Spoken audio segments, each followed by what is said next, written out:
Casulo Comunicação Podcast, hoje aqui com nossa série O Desenvolvimento da Comunicação Infantil, com Ellen Grangeiro, sobre o que hoje, gente? TPAC. Isso mesmo, transtorno do processo auditivo central. Se você nunca ouviu falar sobre isso, é hoje que você vai saber tudo sobre esse processo, né, Ellen? É o transtorno do processamento auditivo central, né? E para isso a gente primeiro tem que entender o que é o processamento. Como é que a gente vai entender o transtorno sem entender o processamento? Mas é isso mesmo, né? Uhum. Muita gente, muitos profissionais, muitos pais não sabem o que é isso, não sabem do que se trata e é bem relativamente comum. Com certeza. Acontecer. Então hoje, profissional, você aí que trabalha, né, na área da educação, na área da fono, nós vamos poder conversar um pouquinho, que está iniciando aí seu processo de faculdade na fonoaudiologia, vem aqui um pouquinho com a Ellen conhecer um pouquinho sobre esse processamento auditivo central e o transtorno disso, como que funciona, né? Vamos lá no início de tudo, Ellen, o que é processamento auditivo central? Então, vamos lá, né? Uma coisa é ouvir e outra coisa é escutar, né? A gente sabe disso, mas como é que isso funciona? Então, a gente recebe o estímulo auditivo pelo nosso ouvido, tá? E o nosso ouvido, pasmem, é dividido em 3 grandes partes, né?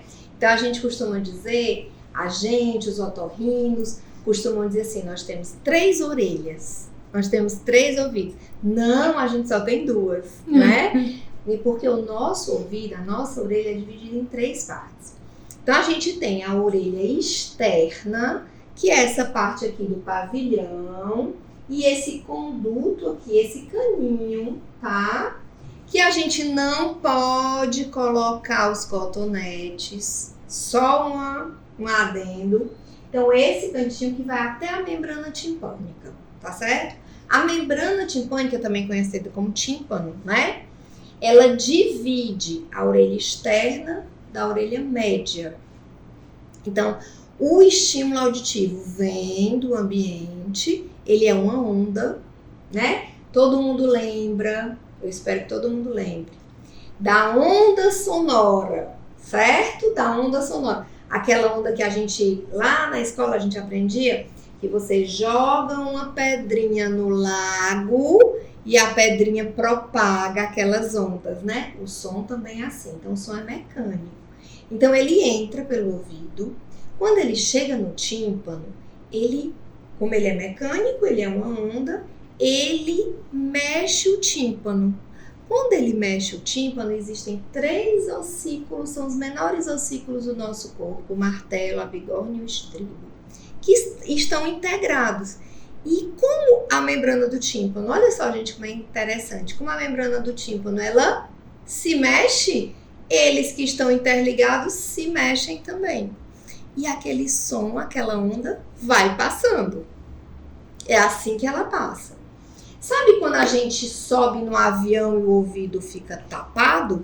Ele fica cheio de pressão e a gente engole e ele abre? Essa parte que fica cheia de pressão é a orelha média, é o ouvido médio, tá? É onde tem os 3 ossículos e uma tubazinha que drena essa pressão ou secreção. Às vezes a gente tá gripado e o ouvido fica cheio de secreção, né? E a gente diz assim, meu ouvido tá tapado, meu ouvido tá tapado. É porque ele tá cheio de alguma coisa, pode ser secreção, às vezes é água, é uma secreção mais líquida. E às vezes é pressão. Essa é a orelha média, tá?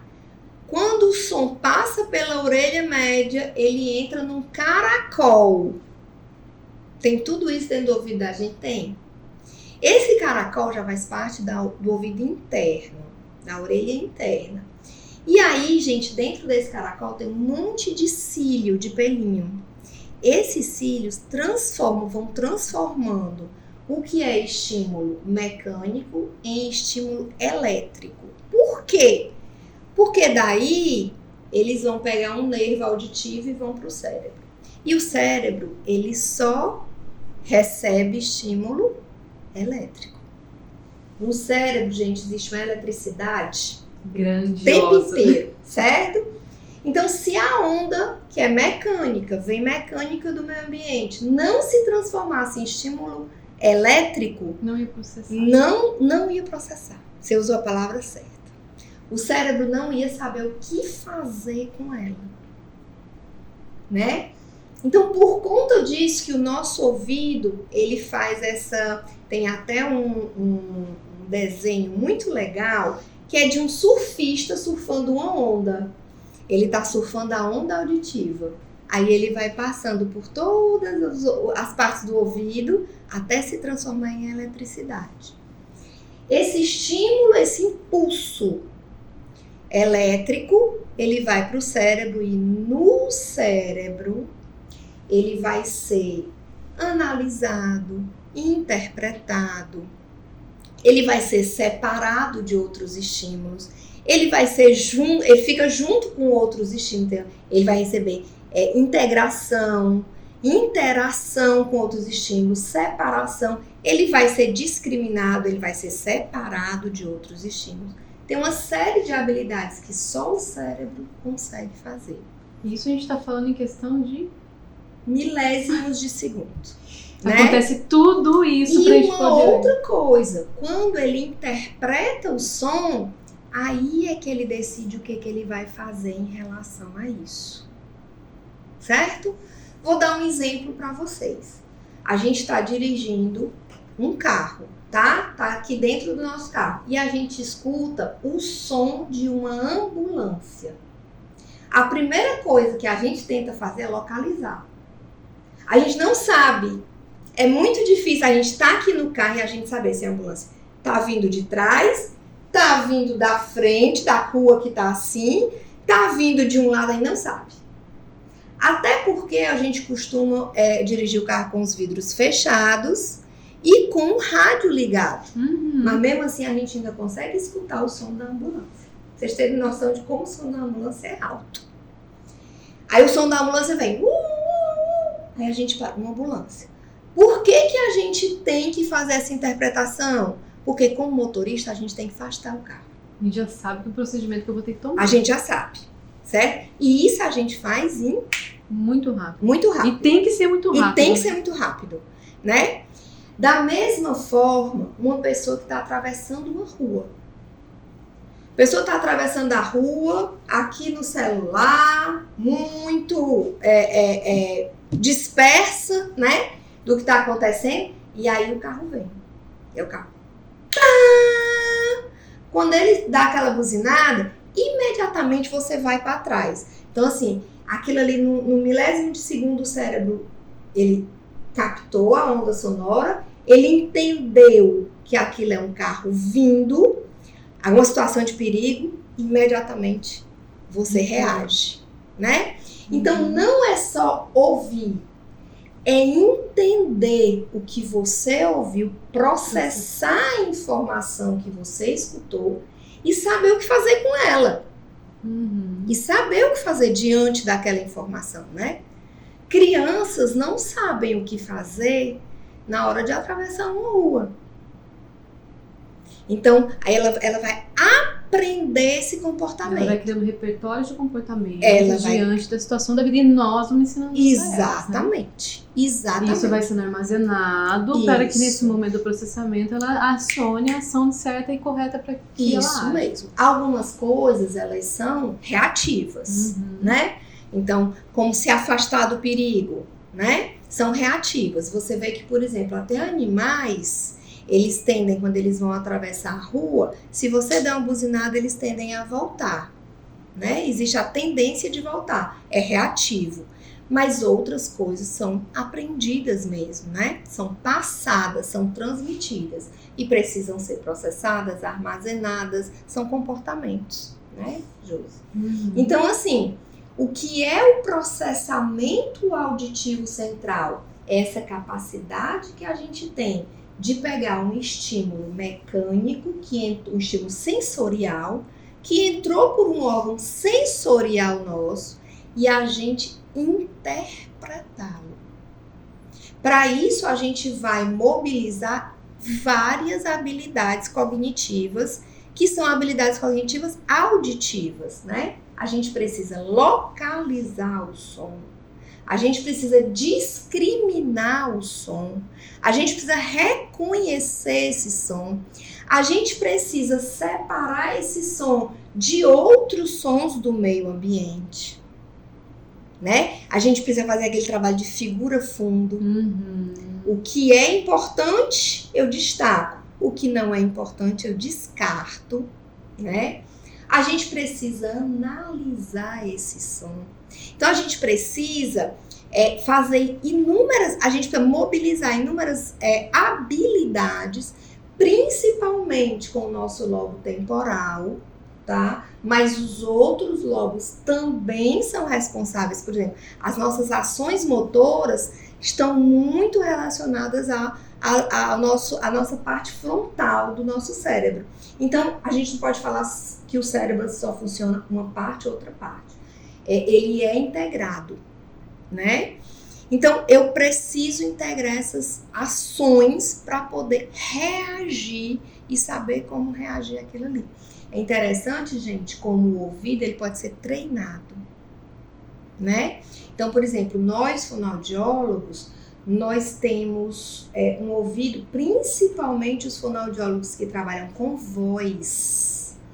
Os fonoaudiólogos trabalham com atores, com cantores, com radialistas. Eles têm um ouvido muito perceptivo, muito aguçado, um ouvido treinado para voz. Às vezes você abre a boca.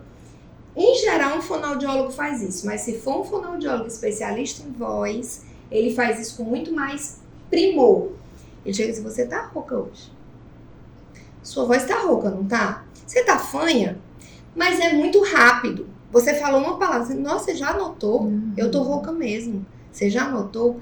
Porque ele tem um ouvido extremamente aguçado, né? Ou então, às vezes, eu trabalho com trocas fonológicas, né? Crianças que trocam fonemas quando elas estão falando. E às vezes uma criança diz assim, eu quero chocar, em vez de jogar. Ela fala, eu quero chocar a bola. Rapidamente o meu ouvido pega aquilo ali. Muito rápido. Às vezes a mãe diz assim, eu digo, né? Você ouviu o que ele disse? Chocar em vez de jogar. A mãe diz assim, Ellen, eu não tinha percebido. Eu nunca tinha percebido ele fazer isso. Depois comece a prestar atenção. O que é prestar atenção? É aguçar o seu ouvido. É desenvolver habilidades que até então... Você pontua e aí a pessoa começa a ter esse ouvido aguçado com aquelas pontuações. Exatamente, né? Exatamente. E aí você desenvolve, né? Em geral, a gente desenvolve isso naturalmente. Eu não sei diferenciar o canto dos pássaros, gente. Não sei. Mas eu não sei porque eu nunca estudei. Então, assim, eu sei. Se eu ouvir um bem-te-vi, eu sei. O bem-te-vi, eu sei. O bem-te-vi, eu sei. Mas, dizer assim, se eu for para uma floresta, para o meio de uma floresta, escutar um pintacilgo e saber que aquele é o canto de um pintacilgo, eu não sei. Mas eu nunca me dediquei ao estudo dos pintacilgos. Isso eu nunca fiz. Mas na hora que eu me dedicar... Você vai ter um ouvido apurado. Exatamente. Muito rapidamente, o cérebro humano consegue fazer esse processamento, esse armazenamento dessa informação. E da próxima vez que eu ouvir o canto de um pintacilgo, eu escolhi o nome de um pássaro terrível, né? Pintacilgo. Então, assim, na hora que eu ouvir, eu já reconheço. E já discrimino. Esse canto é diferente do outro. Nossa, esse aqui deve ser um pintacilgo bebê, porque o canto dele tá diferente. Eu começo a discriminar. Então, isso é muito natural ao ser humano. Uma outra coisa que eu também não faço, pode ser que vocês façam, aí eu não faço. Eu não diferencio muito bem som de ambulância, de carro de bombeiro e de carro de polícia.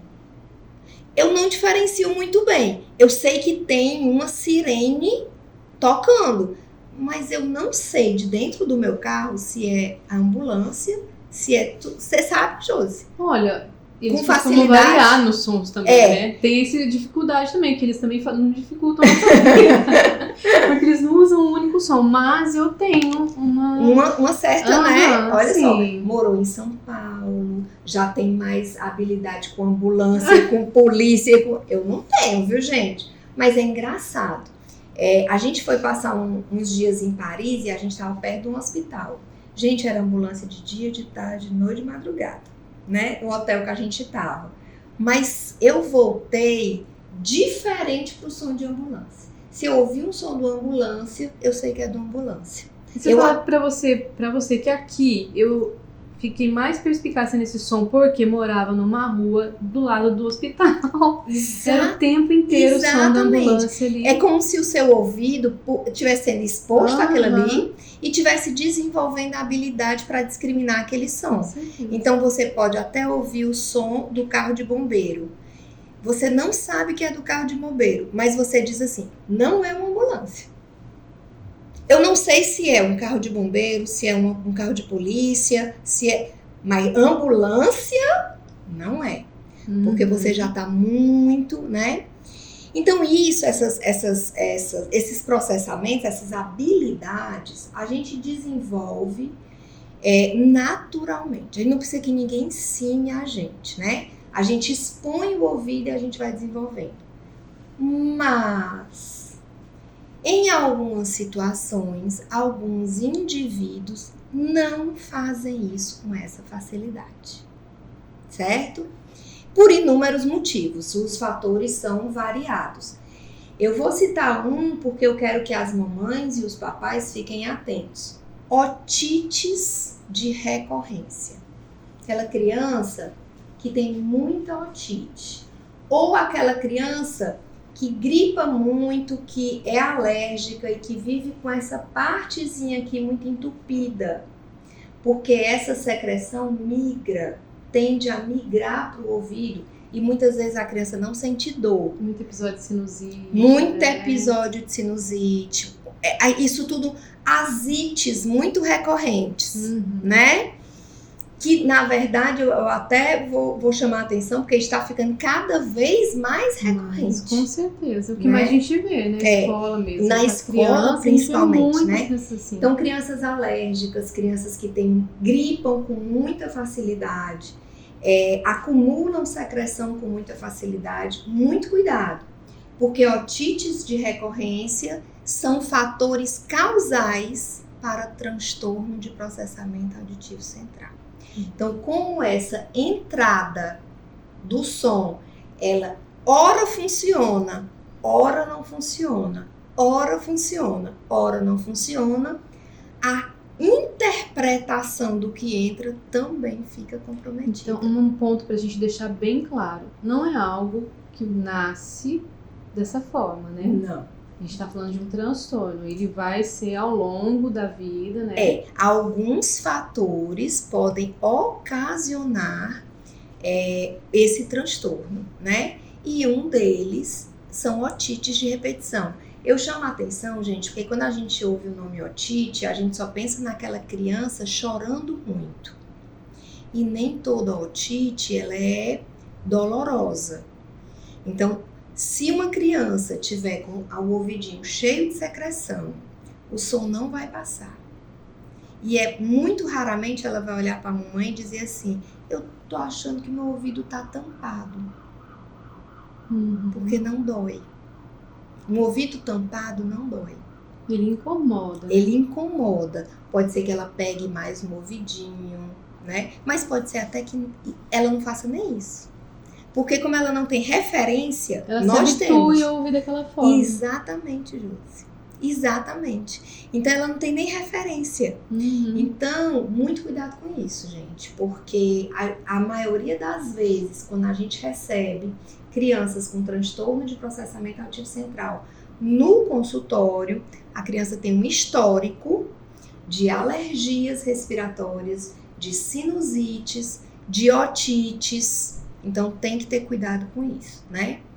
Então, essas crianças, por algum motivo, né? A gente citou uma aqui que é muito recorrente, elas não desenvolvem ou têm mais dificuldade de desenvolver determinadas habilidades para processar a informação auditiva. E aí, ela desenvolve um transtorno, certo? O que é tão natural pra gente, pra elas... não ser, né? Passa a não ser. Pra elas não é natural. E aí, elas precisam de intervenção clínica para apurar, para desenvolver essas habilidades que ela não conseguiu desenvolver. E aonde vai os sinais, Ellen? Geralmente é quando a criança vai lá no processo de alfabetização, que a gente começa, né? Então, pode ser antes, né? Então, a criança que tem atraso de fala, já começa daí. A criança demorou um pouquinho para falar, mas falou. Como ela falou, ninguém tomou nenhuma atitude, né? Então, o que é tomar atitude? É levar para o fono, levar para o pediatra, contar, levar para o otorrino, certo? Então, ninguém tomou nenhuma atitude. Porque ela começou a falar, né? Então, tudo bem. Ela começa a falar e a gente começa a ver trocas na fala que não são características de crianças da mesma idade dela. Então, a gente vê ali na escola, vamos dizer ali no infantil 3, por exemplo, né? Um grupo de crianças, a professora, às vezes a mãe também percebe, porque vê aquele grupinho, as crianças costumam sair juntas e estar juntas, ela diz, nossa, mas meu filho faz algumas trocas que nenhuma outra criança da idade dele faz. Ele faz trocas que outras crianças fazem também, mas tem umas que são tão diferentes. Isso acontece. Mas aí, como é pouco, eu também não tomei nenhuma... é muito novinho. É muito novinho. Ainda, vamos esperar mais um pouco. Vai crescer e passa, né? À medida que ele cresce, as coisas só pioram. E aí, no infantil 5, ele começa a ser exposto ao código escrito de uma maneira mais formal. E aí as coisas vão piorando. Sim. Certo? Porque ele começa a colocar no papel o jeitinho que ele fala. Então, se ele fala chocar em vez de jogar, ele tende a escrever chocar e não jogar. Sim. Ele fala, por exemplo, vai falar jacaré e fala chacalé, ele tende a escrever chacalé e não jacaré. Faz toda a transcrição da fala para escrito. Exatamente. Uma coisa que é muito interessante, crianças que você está conversando com ela ou no telefone, mas a criança começa a dizer muito assim, o quê? Repete, mãe. Repete. Mãe, eu não ouvi, não. Falem mais alto. Então, crianças que aparentam, pega o volume da televisão e aumenta. Menina, esse menino tá ouvindo a televisão muito alto. Esse menino tá escutando os vídeos aqui no YouTube muito alto. Esse menino tá muito alto, tudo muito alto, né? É um indício. É um indício. É um indício de que alguma coisa não está legal. Crianças que você chega e diz assim, filho, diga ali pro seu pai para ele me dar ali R$3. Aí a criança chega lá no pai e diz assim, a mãe disse para dar R$5. A mãe não disse para dar R$5 não, filho. A mãe disse para dar 3.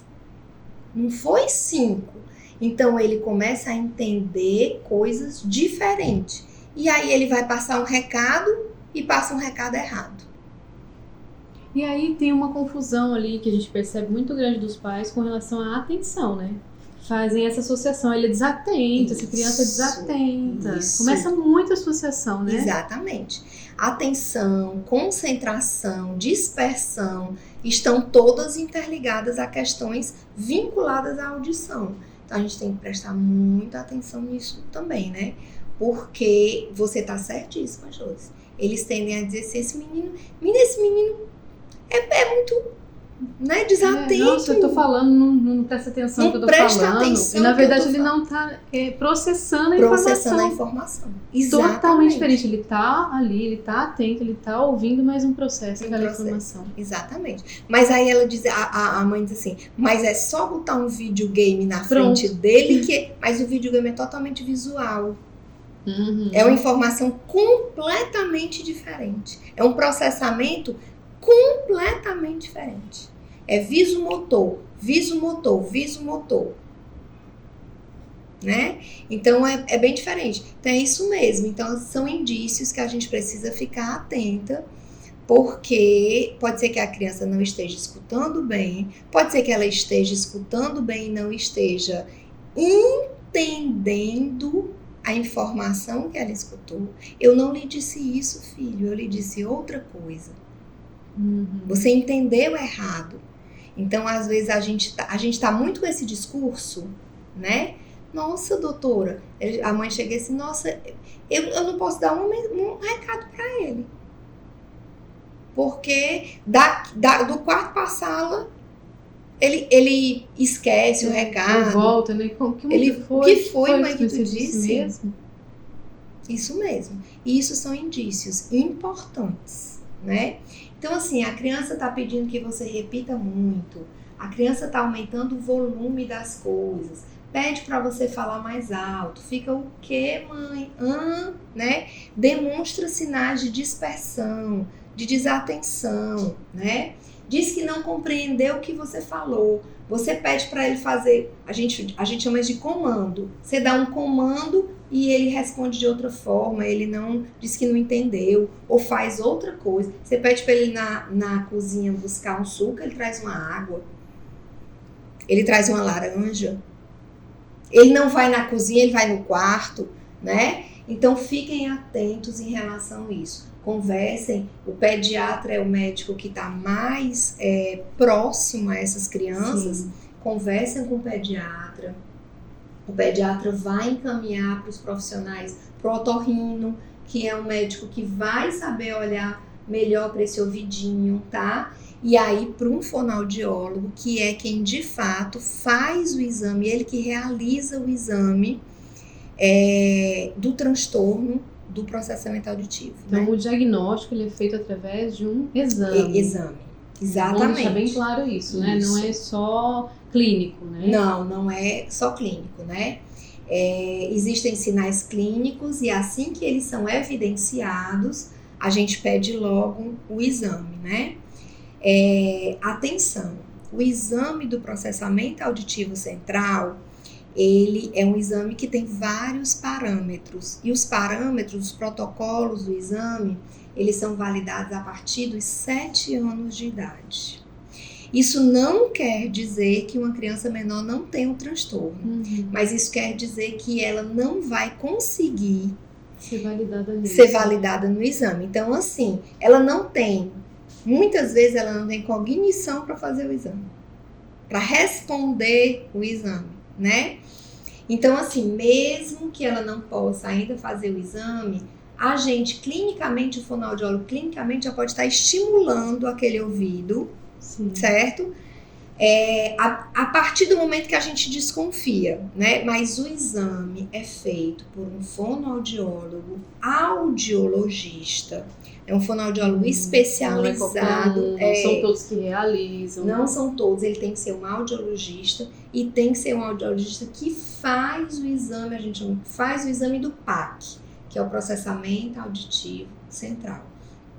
Ele é um exame longo, às vezes até a criança não consegue fazer em uma sessão, precisa de 2, às vezes de 3 sessões, né? Porque ele é um exame longo. E a gente precisa que a criança esteja focada em cada parte do exame. Se ela dispersar, a gente perde, né? Então, o otorrino, ele vai ver o ouvido. O otorrino é o primeiro que vê o ouvido, para ver se não tem, por exemplo, rolinha de cera, para ver se não tem nada no ouvidinho que possa prejudicar a audição. O próprio exame, né? O próprio exame. E aí, se tiver, ele já faz a limpezinha e tudo. vai, depois que passar pelo otorrino, vai para o fonoaudiólogo audiologista, ele vai fazer todos os exames pertinentes à audição, que não é só o exame do PAC, mas a audiometria, a imitanciometria, para saber se a criança, ele vai mapear tudo, saber se a criança está escutando direitinho, tá? Porque entendam, gente, quando o médico otorrino, ele pega aquela luzinha e olha aqui dentro do ouvido, ele só consegue ver até a membrana timpânica. Se a membrana, depois do seu tímpano tivesse cheio de secreção, ele não vê a secreção, ele vê a sombra da secreção no tímpano. Ele diz assim, e esse tímpano, ele tá mais retraído, esse tímpano tá com a cor diferente, é porque tem secreção ali dentro. E é claro, ele está juntando isso com as suas queixas, né? Com o que você traz para ele clinicamente. Mas ele não consegue ver as 3 partes do ouvido com aquela luzinha. Então eu preciso de exames que me mostrem o que está acontecendo mais para dentro. Profundo. Né? E aí eu tenho a audiometria, a imitanciometria e o exame do processamento auditivo central para crianças de mais de 7 anos. Audiometria não. Audiometria e imitanciometria eu posso fazer com crianças pequenininhas. Tem também o BERA, que é um exame que eu faço com crianças pequenininhas, né? Na verdade, gente, a gente deve fazer exame de audição desde que a criança nasce, porque tem o teste do ouvidinho, né? A criança nasceu, faz o teste do pezinho, o teste da orelhinha e o teste da linguinha. Esses 3 testes já faz lá no hospital. Então, assim, a audição é um órgão, né? É um sentido que precisa estar sendo monitorado, porque ele é muito necessário para fala. E muito sensível também, né? Às vezes a gente faz uso de certas coisas que prejudicam a audição. Isso. Nós adultos mesmo cansamos de fazer isso. Fone de ouvido, né? Cotonete. Então isso a gente precisa estar em dia, né? E lembrando, não é porque sua criança não tem 7 anos que você não deva procurar essa ajuda do especialista, porque vai entrar aí com uma medida precoce, né, de tratamento, para que já vai amenizando tudo isso, né? Mesmo que não tenha ali o exame afirmando que é essa situação. E eu já tive vários casos que eu atendi com esse transtorno e como é libertador para a criança quando você descobre aquela situação ali, que ela está sendo chamada desatenta, que ela está sendo chamada, né, preguiçosa. Muita gente, eu escuto muito isso, sabe, esses termos dos pais, infelizmente, mas porque a criança não está processando a informação recebida. Exatamente. Então, na hora que você resolve essa situação, você vê a criança numa outra condição de aprendizagem, numa outra condição de vida, até a autoestima dela. Com certeza, né? E outra coisa, né? A partir dali, o tratamento passa a ser um tratamento correto, direcionado, né? Então, assim, o que não conseguiu se fazer antes e acabou se perdendo tempo naquele sentido, agora não, agora está direcionado, agora a intervenção, ela tem um planejamento, um alvo certo, né? Então, isso aí também é importantíssimo para a criança. E o tratamento, falando dele, para a gente deixar bem claro, é com fonoaudiólogo, né? Então, assim, existem 2 formas de você tratar o transtorno do processamento auditivo. Você pode tratar a gente chama de treinamento auditivo, tá? Você vai fazer um treinamento auditivo. Tem o treinamento auditivo formal, que é feito dentro de cabine, dentro daquela cabine audiométrica, né? Acusticamente tratada. Então, todos os sons que são utilizados no treinamento auditivo, eles são calibrados e acusticamente tratados. Inclusive o ambiente, porque você está dentro de uma cabine, com os fones de ouvido, né? Tudo isso. E existe o treinamento auditivo informal, que é feito na clínica, né? Em ambiente silencioso, com recursos, em geral, recursos digitais, eletrônicos, né? Próprios para aquilo, tá? Materiais, recursos próprios para aquilo, mas que você está num ambiente que não é o ambiente acusticamente controlado, tá? Eu costumo dizer assim, ele é controlado porque a gente está dentro de uma clínica, o ambiente é mas ele não tem aquele controle tão rígido quanto do treinamento auditivo formal. Para uma criança, por exemplo, que tem TDAH, para um indivíduo que é claustrofóbico, né, que não consegue ficar dentro de uma cabine, o treinamento Formal auditivo não tem como acontecer, certo? Ele precisa de um treinamento informal e às vezes a criança, ela não tem só isso. Ela tem isso, mas ela tem também um distúrbio de aprendizagem, ela tem também um transtorno fonológico, ela tem outras questões associadas. Então, o tratamento na clínica já engloba tudo isso, né? O treinamento auditivo informal já engloba questões que envolvem fala e linguagem também, né? Os dois são efetivos, tá? Treinamento auditivo formal e informal, ambos têm efetividade, tá, gente? Isso é muito importante. Agora, tem crianças que são mais beneficiadas com um e outras com outro. Certo. E teria, sim, para a gente finalizar, alguma adaptação para essas crianças que estão em processo, estão em tratamento, que deva ser feito na escola, que a escola possa aderir, né? Quando o fonoaudiólogo ele tem em mãos o exame do processamento auditivo e aquele exame ele determina, ele diagnostica um transtorno, o fonoaudiólogo que fez o exame não só diz que ele tem um transtorno, mas ele diz também que habilidades estão alteradas, né? Porque existem várias habilidades auditivas. Então, diz também que habilidades estão alteradas.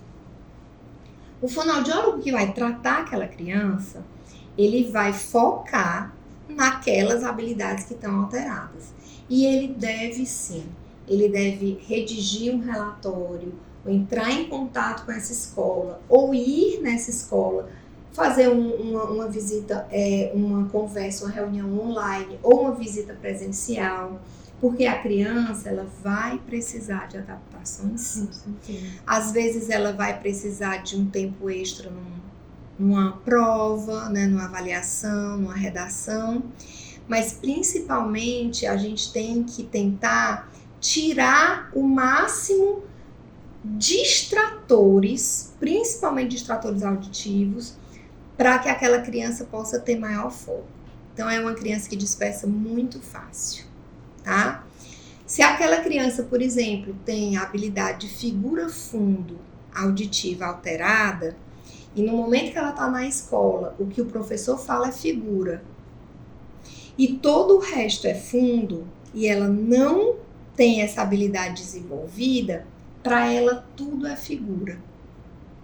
Então, o que o coleguinha falou aqui atrás, a professora está explicando aqui na frente, o que o coleguinha falou aqui atrás, chama a atenção dela.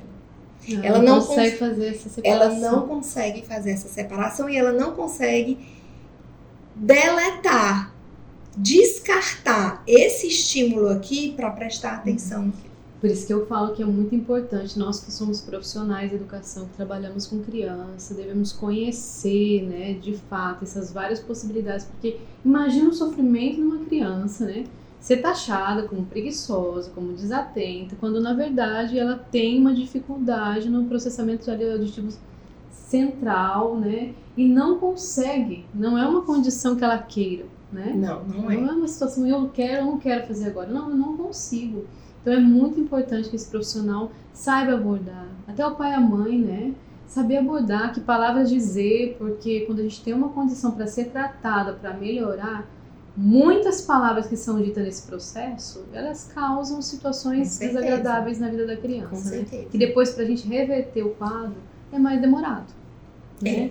Eu tenho um paciente que já é um adolescente, e aí eu cheguei para ele e falei assim, olha, eu queria muito que você sentasse no meio da sala e que você sentasse na primeira fileira, no meio da sala, bem central mesmo, bem de frente para o seu professor.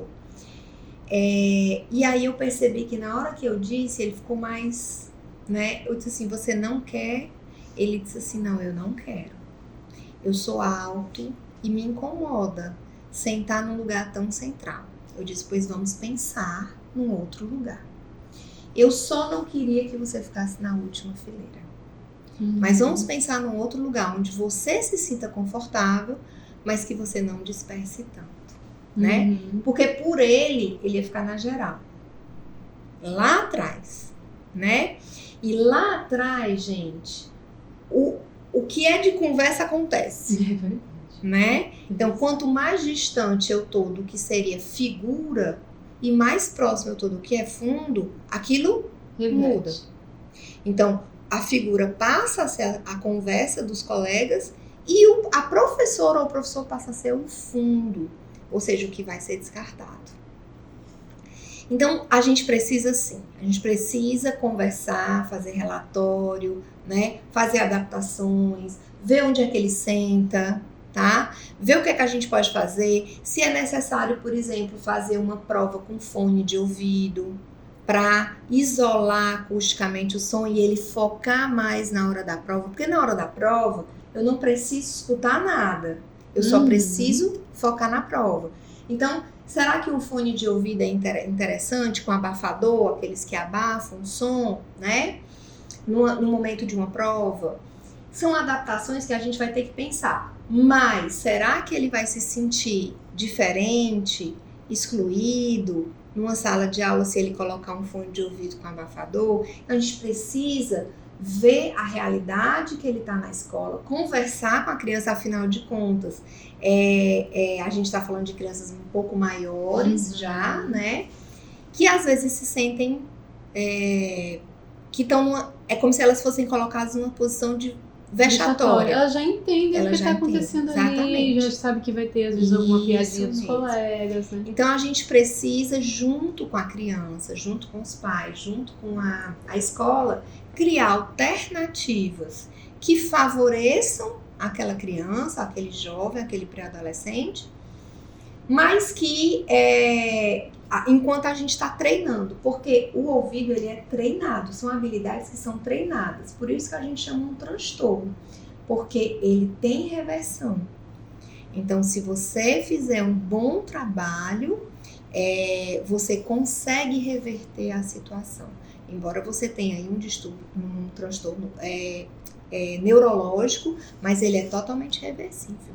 Isso é muito importante, que às vezes a gente pensa assim, se é neurológico... Não tem jeito. Não tem jeito. E tem, né? E quanto antes tiver, a gente falou sobre plasticidade cerebral num outro momento, quanto antes eu puder submeter o meu filho a uma boa intervenção, mais chances eu tenho de uma boa conduta escolar. Exatamente. Da vida, né? Que a gente quer. Uma intervenção de sucesso, Com né? certeza. Uma intervenção de sucesso.